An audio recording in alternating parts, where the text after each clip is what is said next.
Her sciatica was so bad that both her legs went numb.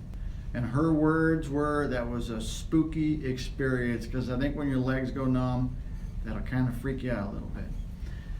Every time we do a case study, my goal is to help you better understand what might happen to your back, what's happening to your back, and what you can do for your back problems. Part of all this is helping you better understand outcomes.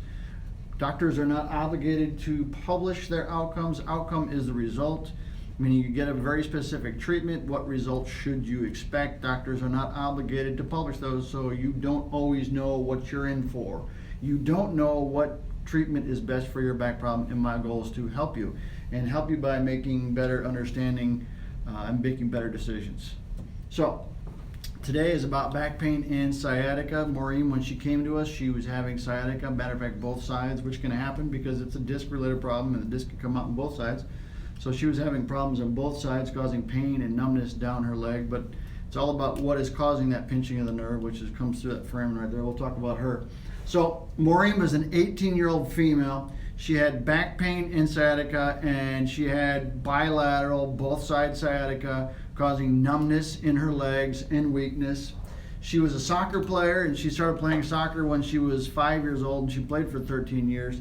And when she turned 18, she started having a lot of back problems, and one day her back just kind of gave out, and she had numbness in both her legs. So she stopped playing soccer. She, as a result of her back problems and the fact that she had this for a year and she was going through treatments and she wasn't getting any better, she wasn't going through our treatment, she was going through physical therapy, injections, chiropractor, all the things you do. She was not getting any better because her pain was so bad during that time she could not physically sit down. So she was a high school student and she had to stand up in her classes. So she had a serious back problem. And this is her story. So I want you to, we'll have a link in the description below. You can click on the link and watch her story. She tells her story. It's kind of a nice little story again, kind of all those things we talked about. Couldn't sit, couldn't play soccer. Gets to be a very scary experience when you're an 18-year-old and you're having all these troubles, and she really wasn't getting any better with conventional treatment. So she decided to come see us. And before she saw us, she had seen 3 other doctors. She had been getting injections. She had gone to a chiropractor. She had gone to a physical therapist. They were researching stem cell, and she was considering surgery, all because those typical therapies were not working. She tried 2 different physical therapies over a 6-month period, so 3 months at each place, and she was no better off. She had the cortisone injection. So the point is, all these therapies, she was no better off. The outcome of those therapies where it didn't work, what was the result? The result, it didn't work. So she came in to see us.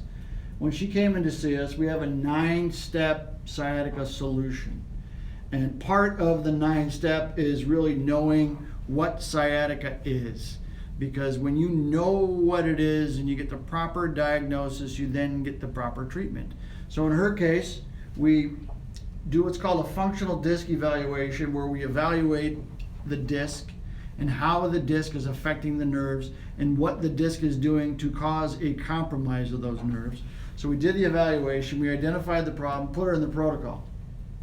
Well, when we identified her disc problem, she had a herniated disc, which is where the nucleus pushes into the spinal canal. She had a degenerated disc. Now remember, she's 18. Degenerated discs is not something an 18-year-old typically deals with. It tends to be one of those diseases you get when you're older in your life.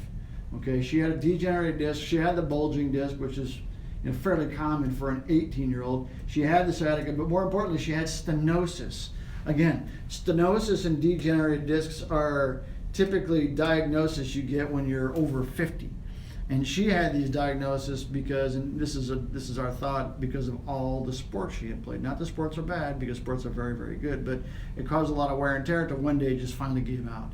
And when it gave out, it compromised both those nerves bilaterally. So she had 4 of the 5 causes of sciatica. We have a video on the 5 causes. We'll put that in the description as well, so you can watch that. But the causes were the herniated disc, where the disc is pinching that nerve as it exits. Kind of looks like this from the top view. She had the degenerated disc, where the vertebrae were getting closer together. Disc is wearing out. Should be like this. It's kind of getting thinner here, causing the pinching of that nerve that goes down her leg. She had the bulging disc, where the disc is pinching into the spinal canal a little bit. Maybe not as severe as a herniated disc, but again, compromises the space where the nerve comes out. But more importantly, she had stenosis. Stenosis is a sort of a wear and tear and a changing of the shape of the bone over time, where the opening physically gets smaller from the side. But more importantly, the opening where the spinal cord is inside the spinal canal physically gets smaller and starts to compromise. The spinal cord looks like this. Okay, it's wear and tear, and I'm sure it was all the years of playing soccer, the wear and tear. So she came into our protocol, came into our program, put her through functional disc stabilization. And what we do with functional disc stabilization is we take pressure off the disc. Actually, this one's a little better because this one moves. So we take pressure off the disc. We sort of have you wear a harness where we're taking pressure off and we're kind of lifting you up. We're not pulling this far. Okay, this is sort of exaggerated for the video here, but we take a little bit of pressure off, and what that does over time is it allows for the disc to slowly move back to the inside and frees up that space where the spinal nerves are being pinched. So we take pressure off, and then we have her do exercises again. It doesn't do this. This is a lot. It's not quite that drastic. But we take a little bit of pressure off, and then we have you do exercises, and that stabilizes the spine. But that very process helps restore the integrity to the disc, helps open up the space. When she started our therapy, her back pain was a 10. Okay, again, she couldn't sit in her classes. She had to physically stand up. And her oswestry disability index was a 40. And 41 would be considered severe disability, but she was moderately disabled. But the pain is disabling to the point where, again, she couldn't physically sit down. Now, anytime you're 40 and above for an extended period of time, you then become a candidate for surgery. So she was absolutely a problem. So it just took a little bit longer. But 56 treatments is, for her kind of condition, might be about average. And at the end of it, her back pain was a 0, her sciatica was a 0, and her oswestry disability index was a 0. So what was the outcome? Well, the outcome in our therapy was effective when other therapies were not, even when both her legs were numb. Okay? What do? We have the ability to take the pressure off, and as we take the pressure off, the nucleus slowly moves back to the inside, and over time the nucleus completely goes back to the inside. And you start to feel better. That's the goal of our therapy. So if you have a back problem, you're not getting better, come see us. We can help you. Also, subscribe to our YouTube channel. We go live about once a day. Our goal is to give you educational videos about what's wrong with your back, give you educational videos about things you can do at home about your back, different foods, different movement patterns, all the things that make your back better. That is our goal. So subscribe to our page. That's it. Thank you very much. We'll see you tomorrow. Have a good night. Drive safe. Be careful.